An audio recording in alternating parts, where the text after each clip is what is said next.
So, dear students, again welcome back in English class. So, now let's start our activity number 2 of lesson 4. Everyone, open your textbook, page number 29. Okay, page number 29 in your English textbook. So, here it is one story about one person whose name is Rip Van Winkle. Okay, Rip Van Winkle is the name of this story, right? And he sleeps for 20 years continuously. वो 20 years यानी कि 20 सालों तक सोता रहता है एक ही जगह पे. इसके बारे में एक स्टोरी है. ओके, तो लेट्स सी. ओके, सबने टेक्स्ट बुक निकाल दी ना? Very good. चलो, now see the page number 29, first line. Here I am reading. तो first line is Rip Van Winkle was a lazy man. Right, जैसे sir ने hard words में समझाया था ना कि lazy means a person who does not like to do any work is called lazy. Right, तो Rip Van Winkle was a lazy man. Next line, he would often go off into the forest with his dog Wolf to hunt for rabbits and squirrels. He would go round and hunt small animals. So he would often go off into the forest. वो हमेशा forest यानी जंगल में जाता था with his dog, जिसका नाम है wolf. तो यहाँ पे वुल्फ एनिमल की बात नहीं हो रही है, डॉग की ही बात हो रही है, जिसका नाम रिप वैन विंकल ने वुल्फ रखा था. राइट, जो अपने डॉग वुल्फ के साथ जाता था रिप, और वहाँ पे जाके हंटिंग करता था. राइट, किस किस का? तो रैबिट्स और स्क्विरल्स का. Okay, next paragraph. One day, Rip helped a strange old man carry a barrel to a clearing where several others were playing a game. तो यहाँ पे एक दिन की बात है जब वो हंटिंग करने के लिए निकला था. तो he saw one old man who needed a help. जिसको हेल्प की ज़रूरत थी, ऐसे स्ट्रेंज और ओल्ड मैन को उसने देखा जो एक बैरल लेके जा रहा था. क्यों लेके जा रहा था? उसको क्लियरिंग करने.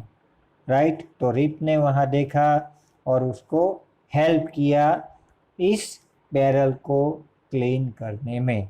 राइट, और वहाँ पे दूसरे लोग भी गेम खेल रहे थे. Right, other people were also playing game at there. Fine. So here Rip saw that other people are playing game at there. Right, so Rip had some of the pink water from the barrel along with his companions. Soon he fell asleep. तो यहाँ पे barrel के अंदर pink water भरा हुआ था, pink colour का, जिसको रिप ने ड्रिंक किया. Right, Rip drank the pink water from the barrel along with his companions, यानी कि वहाँ पे जो दूसरे लोग थे उसके कंपेनियंस, उन लोगों के साथ रिप ने ड्रिंक वाटर किया पिंक कलर का. Okay, soon he fail a slip, very soon. और ड्रिंक वाटर करने के बाद तुरंत ही उसको नींद आ गई. क्या आ गई? नींद आ गई. राइट, आगे देखते हैं. First line, when he awoke he was alone. जब उसकी नींद खुली तो ही वॉज वेरी अलोन, वो बहुत ही अकेला था. Rip looked for his gun. जैसे आप सबको पता है, हमने आगे भी जाना कि रिप जब हंटिंग करने जाता था जंगल में तो साथ में अपना डॉग वुल्फ जो था उसको तो लेके जाता ही था, मगर साथ में एक गन भी लेके जाता था. तो रिप ने जागने के बाद अपनी गन के लिए ढूंढा. राइट, गन को ढूंढने के लिए यहाँ वहाँ देखा. To his surprise it was covered in rust. उसको बहुत सरप्राइज हुआ क्योंकि उसने देखा कि उसकी जो गन थी वो उसके ऊपर रस्ट लग गया था. right? Rust means one type of cover of red brownish color, जिसको जो आयन यानी लोहे की चीज़ों के ऊपर लग जाता है तो इस लोहे की चीज़ के ऊपर भी રસ્ટ લગ ગયા છે અને આપણે ગુજરાતીમાં કાટ ચડી ગયો એમ કેવી ને, રાઈટ. તો ગન ઉપર પણ એવું થઈ ગયું હતું. Next, feeling confused and hungry, Rip headed for his village. तो ये सब देख के रिप बहुत कंफ्यूज हो गया था और इसीलिए वो, और कंफ्यूजन के साथ साथ उसको भूख भी लगी थी. ही वॉज वेरी हंग्री, इसलिए वो अपने विलेज की ओर जाने लगा. Next paragraph.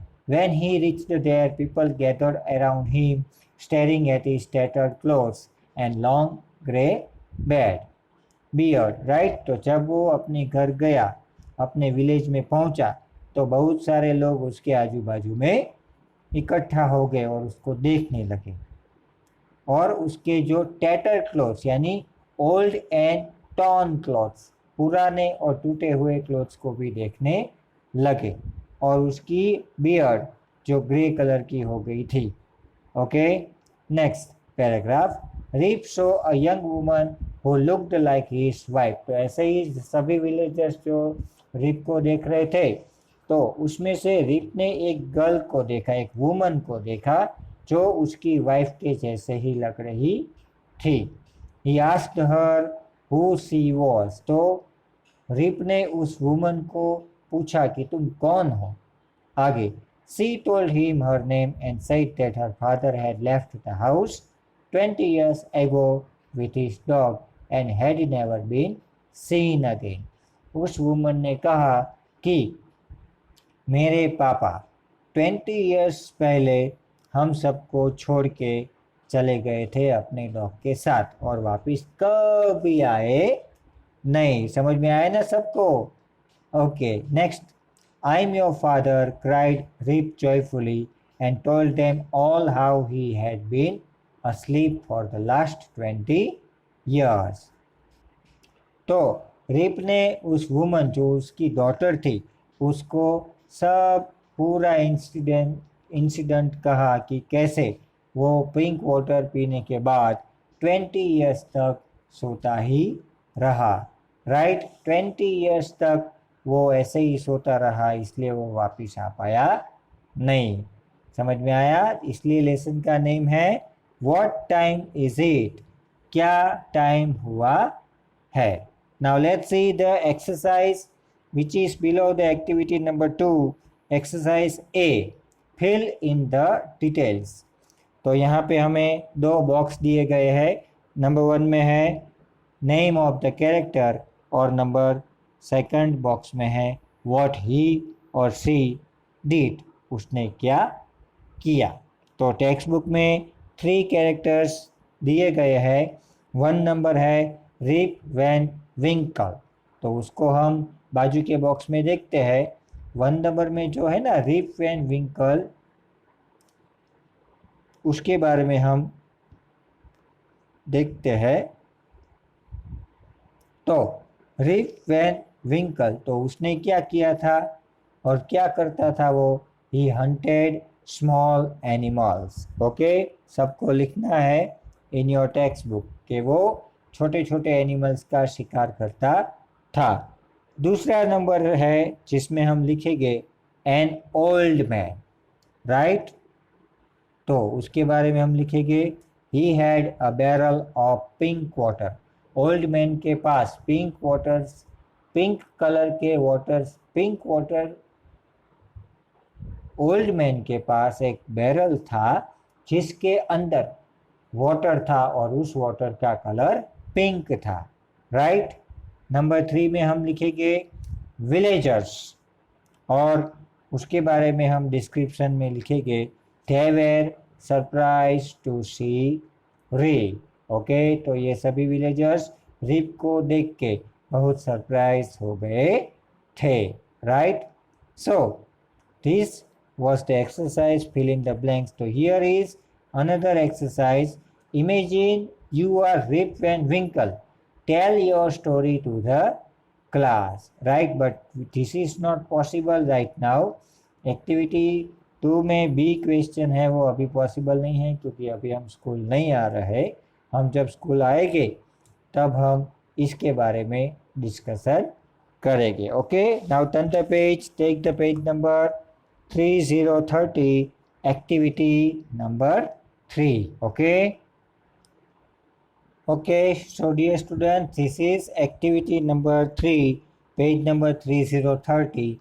It is about also time. You can see the name is clock tick, which is the sound of wall clock, right? So let's see and let's understand the poem. हमें उसको read करके enjoy करना है। इसमें पूरे दिन की activity describe की गई है। Okay, so first line, clock tick, it's 6:30 in the morning. Have to brush my teeth, have to go through bath, have to get ready for school. तो यहाँ पे हम देखते हैं कि क्लॉक में 26 o'clock and 30 minutes हुई है मॉर्निंग की। तो उसमें हम क्या करते हैं स्टूडेंट्स? तो स्टूडेंट्स उसमें वेकअप होते हैं यानी उठते हैं, ब्रश करते हैं और बाथिंग करने जाते हैं और बाथिंग करने के बाद स्कूल जाने के लिए रेडी हो जाते हैं, राइट? तो ये है 6:30 का टाइम जिससे आपका वर्क शुरू हो जाता है। नेक्स्ट पैराग्राफ में हम देखते हैं clock tick, it's 7 in the morning. Have to go to the kitchen, have to eat my breakfast and have the food fill me everywhere. Okay, तो जब 7 o'clock हो जाता है तब तक हमारा ब्रशिंग काम और बाथिंग वर्क पूरा हो गया होता है। उसके बाद क्या होता है, हम किचन में जाते हैं और सुबह का नाश्ता यानी कि breakfast, the meal of morning, breakfast हम करते हैं और थोड़ा साथ में भी ले जाते हैं क्योंकि स्कूल में लंच टाइम में अगर हम खाना चाहे तो हम खा सकते हैं। ओके, तो it was paragraph number 2. Now let's see the paragraph number 3. 4 o'clock हुआ है, right? So again the sound of clock tick, it's 4 in the afternoon, दोपहर के बाद 4 o'clock हुआ है, right? Have to do my homework, have to go to play in the garden, have me to relax after the whole day's hard work. तो 4 o'clock के time के बाद क्या करता हूँ मैं? आप सब क्या करते हो? तो आपका होमवर्क पूरा हो जाए उसके बाद 5 o'clock या 6 o'clock के टाइम पे गार्डन में खेलने जाते हो। फिर गार्डन में खेलने के बाद थोड़ी देर रिलैक्स होते हो। ओके, क्योंकि पूरे दिन का हार्डवर्क करने के बाद आप रिलैक्स तो होना चाहोगे ही। तो ये होता है आपका 4 o'clock से 9 o'clock तक का work. Okay, now let's see the last paragraph is clock tick, it's 9 in the evening. तो रात के टाइम पे 9 o'clock हो गए हैं इवनिंग के। Have to settle my bed like a surf, have to burden of the day off, have me win my good night sleep. तो यहाँ पे आया सर्फ, हमने सर में डिक्टेशन वर्ड्स में भी बताया था। Surf, meaning of Surf is one type of slave. तो पूरा दिन का वर्क करने के बाद मैं इतना थक गया हूँ कि अब मेरी गुड नाइट स्लीप चाहिए, राइट? मुझे अब अच्छे से स्लीपिंग करना है ताकि मैं फिर से दूसरे दिन अच्छे से मैं फ्रेश होके उठूँ, राइट? तो it was activity 3 of your lesson 4. Let's see and let's meet in our next video with activity 4. Okay, bye bye everybody.